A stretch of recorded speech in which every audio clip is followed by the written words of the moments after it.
Well, thank you, and I don't know, I guess I'm a policy wonk. I always love talking economics and how we solve things, and many of the things that's been discussed today, I've been on board since I think I was 10 or 11, and my grandpa first started talking to me about balancing the books and doing these things. I guess for background, you need to realize that we all grow up in our environment and we think it's normal. That's what everybody else does. If you're a farmer, you think this is what you do. You go out and you milk the cows in the morning, you feed the pigs, and you do all of those things. And if you're in the city, you know, you go out down to the playground, you do those things. But I was in the unusual situation that my grandfather was the provincial treasurer or the finance minister when I was young. And so we had lots of discussions about the economy and balancing the books and paying as you go. And so I just grew up and thought that everybody talked about those things and everybody knew about it. And the older I got, the more I found, the fewer that people like to talk about it, and the fewer people that even want to know about it, even sometimes their own personal finances. I find it fascinating that often they'll only spend 10 or 15 minutes a year on deciding how they're going to invest in their RRSP, but they'll spend 30 minutes just deciding on which pair of running shoes to run. And so economics is often, you know, oh, I don't want to talk about that, it's not there, but I love it. I love looking for innovative new incentives and ways that we can incentivize the entrepreneur to take the risk to come up with something new, and we as society benefit. And being 150 years since Confederation, I just find it amazing because I do love history. I wish I was as smart as John on my history. I'm not. But to look back and see the changes, it's just amazing. The 150 years, whether you want to talk transportation, healthcare, education, all of those things, we've had massive performance improvements, but yet when it comes to government, we're still at that same old way we were 150 years ago, and there's been very few changes. And there doesn't seem to be a lot of individuals that are actually studying and saying, you know, are there new innovative things that we could do? And that's the reason why I'm entered this race, is because to me, I've been doing this long enough. There's one big missing link in all of this, and it's accountability. That I've found in life that whether I was accountable to having the chores done, or if my sister was going to pay the price, well, why would I do it? And politicians, I've sadly come to realize that they have good intent, they're good people, that when there's no accountability, we don't necessarily get good results out of those people that we elect. And that's what, to me, this leadership race should be about, is do we want to change the way we're governed, or do we want the status quo? And I guess I kind of use the analogy now, you know, if you get that power ring and it's on your finger and you get to exercise it, who would want to give it up and be accountable? And so I'm a little bit concerned that the next leader of the UCP might not have the #1 priority that I have, which is recall, and to be able to fire your politician when after they've got in there, all of a sudden you found they have a different agenda, or lo and behold, they've made promises that they have no intentions of keeping. And so you might ask, well, why? What's the benefit of those things? Well, first of all, I find this world is a world of cycles. It goes up, it goes down. We have night, we have day. It's warm, it's cold. And again, even the cycles of the business go up and down, and we cycle back and forth between political parties. You know, well, we should spend more in bigger government, or supposedly smaller government and less spending. And when we sometimes make those shifts, the pendulum often goes too far, and it gets to an extreme spending. You know, you look at places like Quebec and Ontario and their provincial debt, and yet they haven't swung back yet from the Harris days to say, you know, we need to do better. And I believe that recall really does bring the pendulum into a much smaller swinging area on where you're going to go for both sides of the spectrum. If you want to, for example, cut too much and you're a conservative government, people will get out there and say, oh, no, those are too drastic, and we don't want that, and you'd listen. And a lot of people say, well, that's the reason why you shouldn't have recalls, because we need to make tough decisions. But I haven't found too many elected representatives that want to make tough decisions that are for the good long term. Their tough decisions is that, oh, should we borrow $10 billion or $15 billion this year to make sure we get reelected? And the other nice thing that I like about recall, and I've gone out, maybe Rob's the only one in the room here that's done more door knocking than myself, but it's interesting to go out and to talk to people and to listen to them. But more important, let's say I'm the only one in Alberta that really doesn't want a carbon tax, but I think everybody does, because we all think what we think, you think. It's just common sense. That's what I think, you need to think. But I tell you, there's nothing more humbling than going door knocking And I haven't tried on the carbon tax, but say, I'm really upset on the carbon tax. Would you sign a petition to say that it's not in our best interest? But if in fact I'm not the majority, it sure humbles me as an individual, and it almost appeases me to realize that, well, gosh, I thought that nobody wanted the carbon tax, but I now realize the general population does. And so you don't get the animosity and the divide and conquer that we currently have in the system. It's the animosity between I want to say the left and the right, the big government has all the solutions, to those who believe that governments, the smaller they are, the better they are, is getting extreme. And I think we need to reduce that. I think that the accountability needs to be there, and recall is the only method that I know that will actually change the way we're being governed, by being able to say, I don't agree with that. I'm going to go collect signatures and try and get this guy fired. And for me, recall is very simple. A lot of people in a lot of jurisdictions, you might only need 10 or 15%. I feel that you need to have 50% plus 1 of the total number of people who voted in the last election.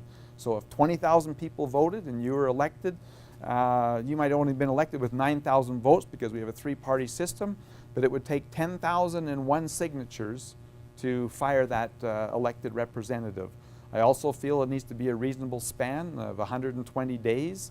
I actually put legislation forward in 2010 recall, and I was convinced by the advisors then that 60 days is a long time, but since then I'm watching things and thinking in my mind, well, wow, if I wanted to do this recall, is 60 days enough? I don't think it is. I think 120 is more appropriate.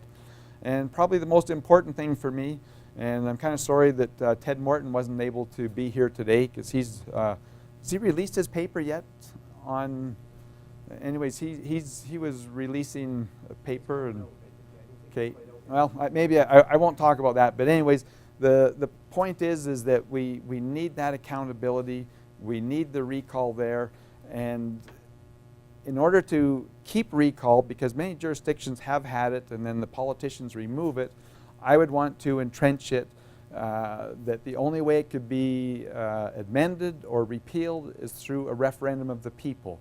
And to entrench that, one might need to actually have a referendum by the people in the next election after you pass it as legislation, and then actually put it up that the people want it, so that the only way it can be removed is through a referendum. And Ted talks about that in some of his constitutionalities, and trying to entrench things that can't be just changed by the legislature.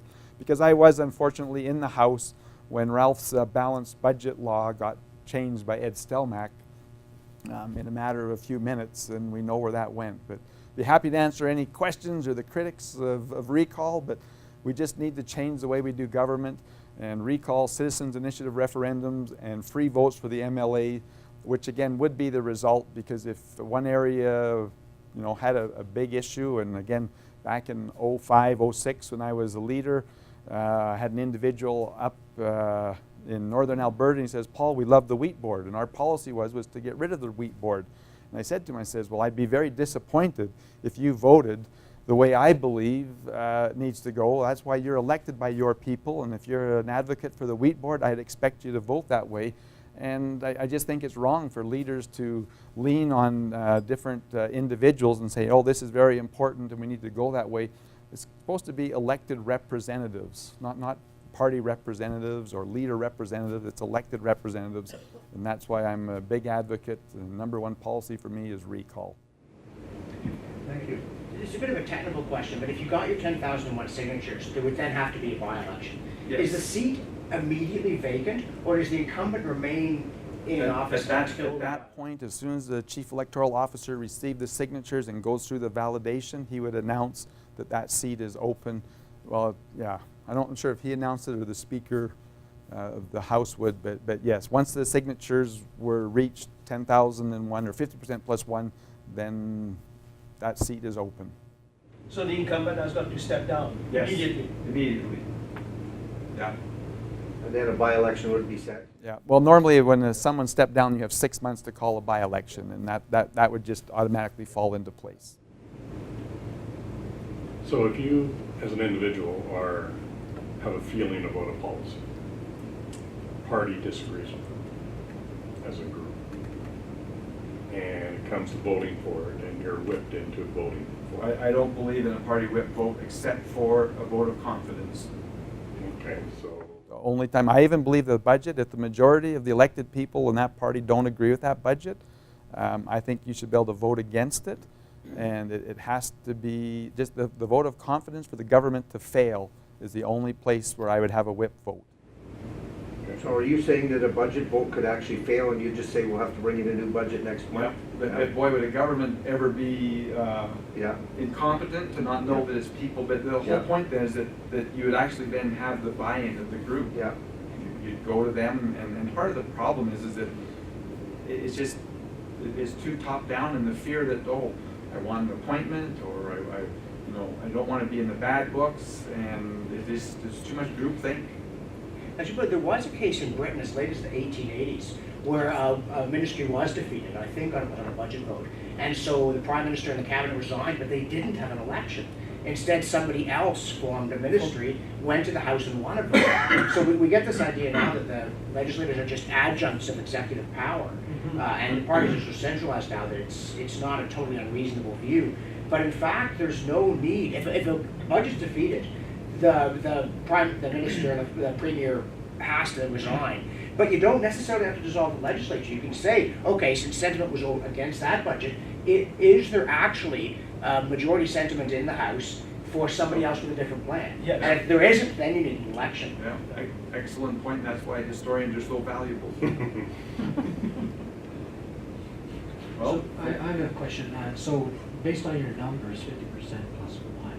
So Rob brought up a very good point with respect to recall, where, in this day and age, and with the political operators being as savvy as they are, there is a real chance, I guess, Rob, you confirm it, but a real chance where an opposing group could actually use your recall not for what you're intending it for, meaning to get rid of bad government, but literally to pick off your people, if you will. And so it may not be a big case in a majority situation, but if we're talking minority, then certainly that's a potential, right? And so how would you suggest? Well, first of all, if 50% plus one are against that individual and the policy that he's putting forward, I think there should be a by-election. There's been a change in the sentiment, and he's not really representing the majority of the people. I have a lot of democratic reforms that I'd like to initiate. One of them, again, in the Alberta legislature, they give so much to the opposition parties, so much per MLA, and so much for what they call policy research. I put forward to member services when I was in there is that for every vote a party receives, should get $5 in funding and research. And one, that would be an incentive. For example, down where I've represented, the NDP, seldom got more than 200 votes. And when you go door knocking, oh, there's no point in me voting, it's just a wasted vote. But if in fact their vote gave $5 to NDP caucus, there's a value there. And so one, I would like to see people's real support come out to show. If you knew that, wow, if I vote, the Alberta Party is going to get $5 more in caucus funding. And I think that those things to try and raise the level is important. And also, again, if you are supporting whichever party you're supporting, you'd say, wow, my vote's important to get out there because if 10% of us are silent, then that minority group could possibly overcome us. So there'd actually be an incentive for people to get out and vote to secure that seat and not have it go because of a low voter turnout of 20 or 30%, which we see in some ridings, and then it wouldn't take a lot to turn that over. Let me ask you a question, a hypothetical. The situation we have in BC right now is that there's virtually a tie. Without the Green, the NDP would not be ruling. Correct. Then, the election of the Speaker, a member of the Liberal Party stepped down and went as Speaker. Now, it's tie again. But the Speaker gets to break the vote. Exactly. So, there's the point here. Would the jumping of this guy from the Liberal Party to Speaker be a reason for a recall? in your view? No. But like, well, first of all, recall, there's no reason other than what the people who elected him, someone inside that constituency needs to say, you know what, I'm not happy, I want him to be here, and I want to recall him because he's accepted that. Then the citizens would go out and start door knocking and say, would you sign this recall petition? Okay. So the right of recall will stand always with the electorate and nobody else. Correct. So in his constituency, it must start in his constituency and not somewhere else. By a voter on the voters list. Okay. You have to be an accredited voter. Okay. And it's interesting because what you were saying, because in a three-party system, very often, half the people who win, at least, didn't get a majority of the vote. Yeah. So if people treated recall as just, I didn't want that guy elected, then it would bring the system crashing down. But if everybody thought, or most people thought, well, look, I didn't favor that candidate, but they have behaved reasonably honorably, I won't sign your petition. They'd have to sign the petition because they felt that they crossed a boundary. Yeah. And that would, of course, depend upon a certain inherent decency in the citizenry. Or else you could have a rule that the same person couldn't be recalled twice in 2 years. Because that way, if, say, somebody wins with 40% of the vote, and then he gets recalled because everybody voted against him, signs a petition, But he wins again. and then he wins again with 40% of the vote, they can't go and do it again. Yeah. So you might want to have a kind of backstop. And that's why I have in the legislation that it can only be amended, by a referendum, and you'd put that forward because legislators are notorious for amending bills to work. And it's a credible question, well, what if this happens? But like I say, I think the incentive then would be for people to go in there. And again, maybe the first past the post isn't the best answer. And what you'll actually see is that coalition, if they come together to get rid of him, then they're probably going to vote and get someone in with 55% so that they're going to be safe. In other words, you could get the arrow instability theorem, and everybody got elected but then get voted out because the other two parties would gang up. But you do have a problem. You cannot pass a law saying this can only be repealed by referendum that can't itself be repealed by legislation. I did my documentary on fixing the Constitution, which has been a huge lack of public relations success, but everybody can go and watch it now. But one of the things that I didn't just create a new federal constitution, I gave each of the provinces a constitution. So that you could then put things into the Constitution, including recall legislation.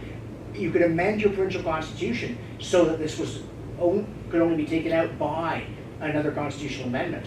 And I think it's one of the boring preoccupations of people like me that nobody shares. But I think the provinces should have their own constitutions. I think it's a pity they don't. Absolutely, they should. I'm with you there. And like I say, Ted Morton, his paper works on the constitutionality of legislation. And what he wants to pass is zero-based or balanced budget legislation. He doesn't want to see it repealed again. And so what in his paper that he sent me, is that if it was passed by a referendum of the people, that they have to have a balanced budget, then it would kind of secure it and take it out of the legislative's hands, and they'd have to repeal it through a referendum. You disagree with that, then? I have great respect for Ted. I'd have to read the paper, but I think that is a faint hope. Because a very strong rule of Parliament, no Parliament may bind its successor. Yes. And if one law is passed and another law is passed that conflicts with it, the first law is simply inoperative to the extent that.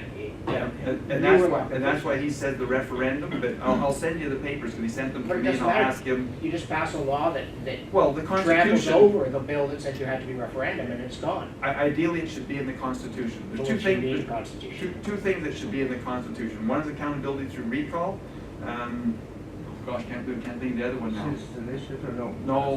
No. Oh, is that all three levels of government, that the people can't be taxed more than 30 or 35%. I'm a big believer that the three levels of government should have to fight over a percentage of the tax dollar. And if the municipal government raises taxes $10, well, 40% goes to the province, 30% goes to the city, and then 30% goes to the feds. And every time a dollar is raised, it's redistributed amongst them.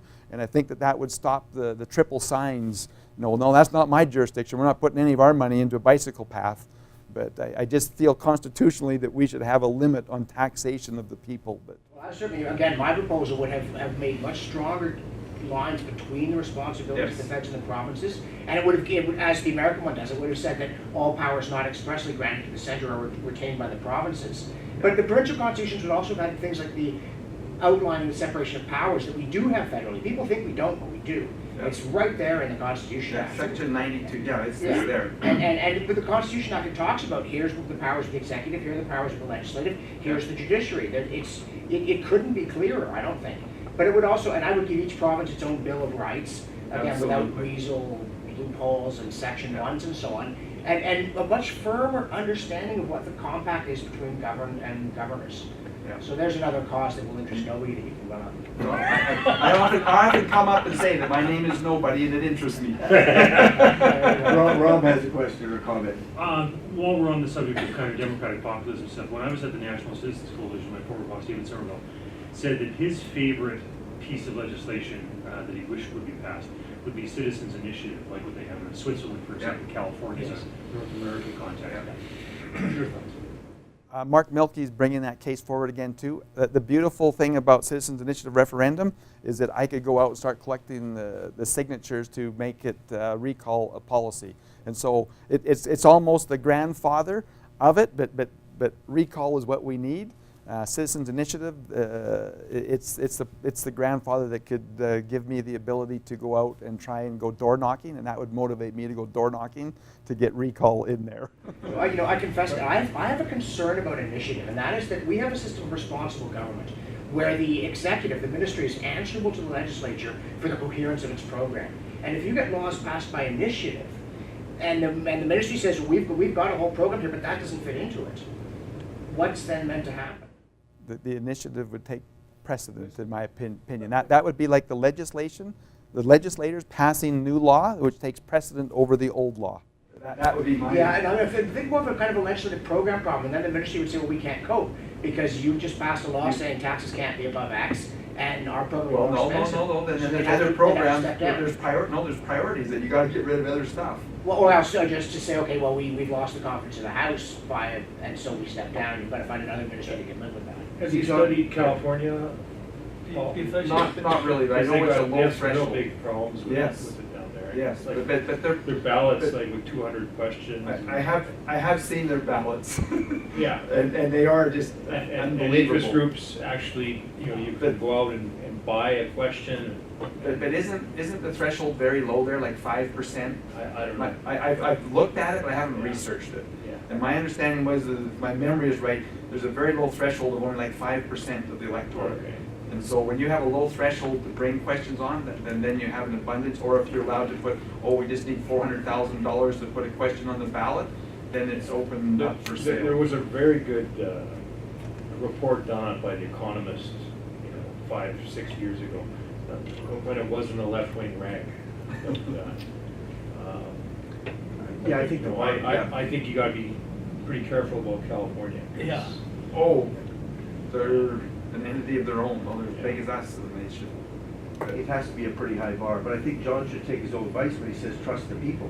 Because no, but really, that's where you have to trust them on the citizens initiative. You know why, I've been fairly involved in politics all my life. I was asked more questions about the Charlottetown Accord than any single thing I've ever had anything to do with in politics. And I think that's because the people actually thought, well, this is something we really... I'm making the decision, I better know. Yeah, I'm making the decision, I should know. Nobody ever asked me about any of this other stuff. But I bet I had 40 or 50 people as we were leading up that say, well, what are we supposed to do? But they actually thought through it because they were taking their voting seriously. So I think we can create a situation, an atmosphere where people take more responsibility. Because right now, I think it doesn't really matter. That's not my concern. My concern is this. In the United States, if a state governor or the president cannot get the backing of the legislature, it doesn't interfere with his job, which is to execute whatever laws get passed. Yes. But in our system, the ministry is only in power as long as it commands the confidence of the House. And so what makes you prime minister is that you can manage the legislative agenda. And if there is another source of binding input to the legislative agenda, it doesn't matter in the United States. If initiative passes a law that the governor doesn't like, it's just tough bananas. Yep. Same as if the legislature did it. You could have one party majority in the legislature and a different party in the state house. Okay, yeah. But here you can't. Okay. And it doesn't mean it's totally unworkable, but it's a lot more problematic because you might get several kind of initiatives that together make it almost impossible for a ministry to present a program. But in the United States ministries, the president presents a budget, Congress sneers at it, right? That's a ritual. But here, they must present a budget and it must pass, or else Okay, there's yeah, a Okay, fair enough. ministry or a dissolution. And you know what, it's always, The unknown, that 1 or 2 or 3% problem that doesn't fit into the case, but I would certainly think that we'd be able to adapt and mold around that legislation. And I would hope that if it is something that's not practical, first of all, I'm a big believer that if the moral majority of the people have disintegrated to that low commonality of pillaging and plundering, and Bastiat says it best, legalized plunder by the majority, tyranny of the majority over the minority, that we're past the state of hopeless, we're into the state of hopelessness. I'm not worried about that. I'm just worried about what is the source of a coherent governing program is somewhat different here than it is in the United States. can you give me an example though? You must be thinking of something that wouldn't work. But John, the way I look at that though, is if somebody was taking up the initiative, it's gonna take you a long time. Like our economic group has that petition to support Energy East, which you think there'd be lots of support for that. I've been working on it for about 7 months. I've got 69 signatures already. You know what I mean? So when somebody says, oh, get 20,000 signatures, you think, 120 days, like what are we worrying about? You know what I mean? But I mean, if somebody was getting to 10 or 12 or 15,000 signatures, like the elected people should be having a town hall meeting saying, look, this idea of John Robinson's is crazy. This will be what will be wrong if he gets that passed. Like, I mean, so wouldn't it create the discussion that you wanted anyway? Well, it might. Yeah. The example would be like this. Suppose you get a government power that says, okay, we've got a program, we're going to balance the budget in 4 years. And their budget passes the House. But then an initiative says, oh, you have to increase spending on this by 10%. And now their plan doesn't work, and they're not allowed to change it. And I would argue that they find 10% cuts somewhere else. Well, and that's possible. They have to then produce a new budget that does take this into account. Yeah. And if they can't do that, then they are forced to step down. Either somebody else gains the confidence of the House, respecting the result of the initiative, or else you have a dissolution, but whoever forms the ministry, unless that law is repealed. And then that's another question. If it's passed by initiative, can the legislature repeal it? And that's where... Because if not, how does it get repealed? Well, It would only be through another initiative referendum. And the government, though, could put forward a referendum to be decided on the next ballot. Let's use the carbon tax for one. I'm opposed to it. I think that it's detrimental to our economic situation. And if I go out there and I got enough signatures and got it repealed, but the next government goes in and says, no, I think we need it, and says, so we're going to put it back on the ballot, and they put forth their reasons why, all of these problems that it's causing, and we're going to, instead of giving incentives to green energy and this and that, we're going to reduce your personal income tax. We're going to go from personal income tax to a carbon tax, and maybe then it's great, so they put it out for the ballot, and the people say, yeah, we want a carbon tax because we're going to get rid of the income tax. But suppose you get elected premier, and then some initiative imposes a carbon tax that you don't want. Can you then cut the tax on gasoline by 10 cents a liter to neutralize the effect?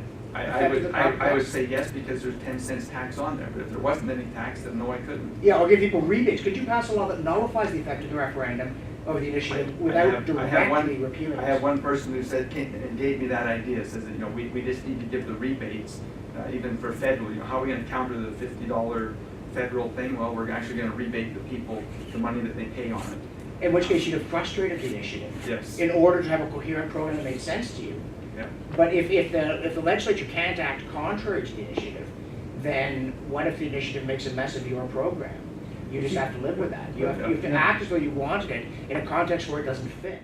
Yep. And I would say that'd be a small thing to accommodate when I've been in there, all of the things. I remember Ralph when they were getting the balanced budget, and he went to his MLAs, and of course I wasn't there, but I was good buddies with them, and we'd go for lunch and all those type of things, and they said, yeah, he put it out there. The budget back then I think was $27 billion. He says, okay, I want you to go home to your constituencies, and I just want you to bring back the needs, the things that we need to have done that haven't been done. What are the needs? Well, the budget came in at $60 billion on the needs. And he said, well, forget that idea, guys. But To go back, my understanding of the citizens initiative, if you got your signatures, it would just be on the ballot at the next election. Like the recall, if you got the signatures, the recall vote would be 6 months later. But the citizens initiative would just be on the next ballot. So it would be part of the next election campaign. They'd say this is part of this campaign. So everybody would get to debate it in that 28 And actually that would be passed before you'd even be considering your budget. Yeah, so you need to be. Like one that's very common people talk about would be to have an initiative to defund taxpayers funded abortions, that the pro-life would want to come forward with that and to put that forward. And so if that came forward, well, that would actually be a cost savings because it would be in there. But then if the pro-choice group came in and then tried to run theirs the next time, well, then all of a sudden, oh, here's a new cost to healthcare because now this is passed. And so, but those referendums would be the first thing that, basically that would be the first law that was passed because it's passed the day that the new government's been picked. Yeah. But then again, I could see a government that favored abortion on demand then giving people vouchers that could be used on certain kinds of private healthcare clinics. And this would actually let them go and get abortions at government expense without directly funding them. And then those people would be upset and say, I'm recalling those Well, there's MLAs also that that, yeah. voted for that because we just voted against it. But I just feel that, you know, that the question that always comes up, do you trust government? And I think it's universal around the world. The trust in government is deteriorating and it's going to continue to deteriorate. And we need to have that accountability to raise the level of competency and actual good representation. And I just don't know of anything better than recall. And I'll finish with Churchill, democracy is the worst form of government except for all the others. And perhaps recall is draconian, but it's the best of all the other methods of holding them accountable. So thanks for... Thank you, Paul. Yeah.